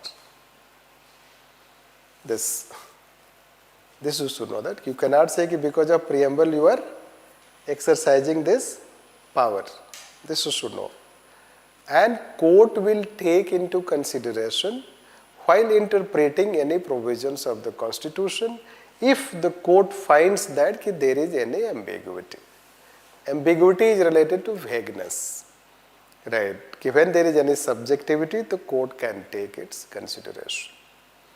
This, that way. And the third point, next point is, it is non-justiciable. It is non-justiciable. Right? इसका मतलब क्या होता है? Non-justiciable is non-enforceable, you know that. That fundamental rights are justiciable part. That you should know. Preamble is not justiciable. Any person cannot go to court and tell that ki you enforce the preamble. Right. It is an ideal which works as influence, but it is non-justiciable. So these are the legal points, and today we will finish our debate here. Tomorrow further we will take this preamble part. We will clear you socialist secular wala debate. This generally secular we teach later. Socialist we teach later when we will take DPSP, when we take 25 article this, then we will try to teach you secular. By the time you will become a bit more familiar in polity. Right. So tomorrow we'll take, let's say finishing this, then we'll take article, you know that, article wise we'll go. Right. We'll start taking article 1 to 4, then 5 to 11, then we'll come to 12 and fundamental rights. That is all. So we'll finish here. Okay.